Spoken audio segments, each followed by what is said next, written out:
আব্বা দেহ তোমার মায়ে বড় মজলিসে কি করে? এই মায়াটা হয়তো ফুল ওর মার মতো নেই, এক ফুটও ছাড়িনি। থাক আব্বা থাক থাক।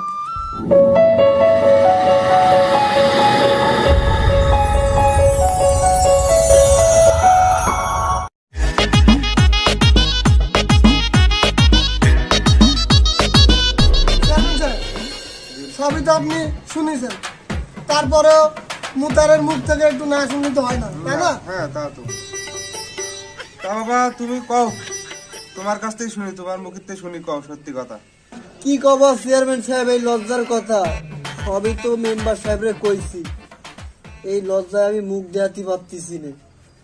আমি মাঠে ঘাটে কাজ করি, বাড়ি এসে দেখি আমার বউ নেই ঘরে। এরম 2-3 দিন ধরে দেখতেছি বাড়ি নেই। এইবার কালকের আমি আইছি, আজকে গেল কই, তা খুঁজতে খুঁজতে বেড়ের দিকে গেছি, যাই দেয় ওই মাকে পরকিয়া করতেছে। হাতে নাতে ধরেছি, এই তার প্রমাণ, এই লুঙ্গি প্রমাণ, ও লুঙ্গি খুলে নিছি চেয়ারম্যান সাহেব। তাহলে বৌমার কাছ থেকে কিছু শোনা যাক, আপনারা কি কন সবাই? হ্যাঁ ঠিক আছে, তাহলে বৌমা তুমি তোমার কও, তোমার কাছ থেকে শুনি। চেয়ারম্যান সাহেব কি বল, দুঃখের কথা, খালি সাহেব শুনলে হয় না, ভাত করতে হয় না, ও আমারে সুখ দিতে পারে না, আমি ওকে করবো না, আমি এর চাই। আই হাই রে, কি মেয়ে জন্ম দিছি আমি। এত সুন্দর একটা জামাই থাকতেই ওই লম্পটের সাথে বাইরে হয়ে গেছে। আল্লাহ তুমি এর বিচার করো। ওরে বাবা আমরা আছি তো, আমরা একটা ফয়সলা করে দিবা, অসুবিধা নেই। বুঝলেন মেম্বার সাহেব, এরকম একটা ঘটনা যে আমার গ্রামে ঘটবে এ আমি জীবনে কল্পনা করতে পারিনি। না না না, এ মাইনে নেওয়া যায় না। খুব একটা বাজে একটা কিরা কত সাধু এই গ্রামে তোমার জানা আছে। দেখলেন চেয়ারম্যান সাহেব, কথাটা কাকেই জানাই কইলো। বদমাশ, তোর এইটুকুনি মানুষের তুই কথা কিছু কাকারে কি বলছিস? বদমাশ কেন কর, ছোট মুখে চেয়ারম্যান যাও, এমনি অপরাধ করতেছে, আমার বউ ভাগাই নিয়ে যাচ্ছে। দেখ চেয়ারম্যান সাহেব যা বলে বলতেছে, যে আমার এই গ্রামের বিষয়টা গ্রামের বাইরে যাক, আমি চাই না কোনো থানা পুলিশ হোক, ঠিক আছে? জি জি জি। এখন আমি এই জায়গা থেকে মেম্বার সাহেব আছে, আমি আছি, যে সিদ্ধান্ত দেব, যা বলবো সেটাই হবে। অবশ্যই আপনি যা বলবেন আমরা সেটাই মানি নেবো। কি আপনি কি বলেন? আমিও তাই একমত। হ্যাঁ ঠিক আছে ঠিক আছে। দেহ আব্বা দেহ তোমার মায়ে বড় মজলিসে কি করে? এই মায়াটা হয়তো ফুল ওর মার মতো নেই, এক ফুটও ছাড়িনি। থাক আব্বা থাক থাক থাক থাক আব্বা, ওরে মারে না, ওরে মারলে আমার কষ্ট হয়।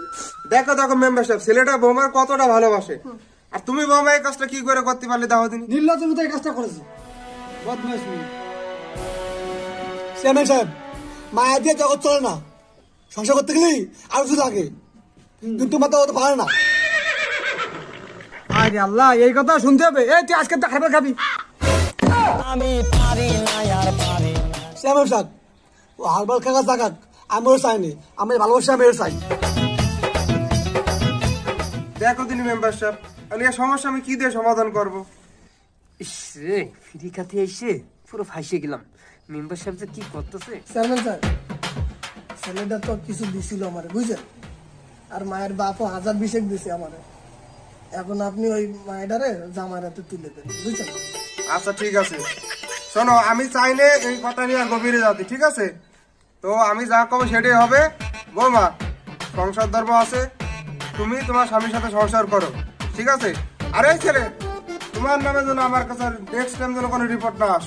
হারামজাদা জানো বসে রয়েছে, ওর কান্দর কান্দর কান্দর কান্দর। চেয়ারম্যান সাহেব আমার ভুল হয়ে গেছে, আমার ক্ষমা করে দিন। মেম্বার সাহেব ঠিক আছে,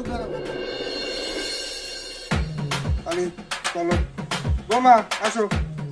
এই ছেলে, তুমি এদিকে এসো। হাত বার করো। হাত না বাইর করে,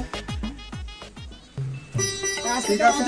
শোনো, তোমাকে দুজনে এক করে দিলাম, তোমরা দুজন সুখী সংসার করবা, কোনো সংসার কোনো অজান্তি মানে করে কিছু পারবে না। তুমি আমার কাছে মাপ চাও, তোমার ভুল হয়ে গেছে। আমি তোমার মনে ভালোবাসি, তোমার বলি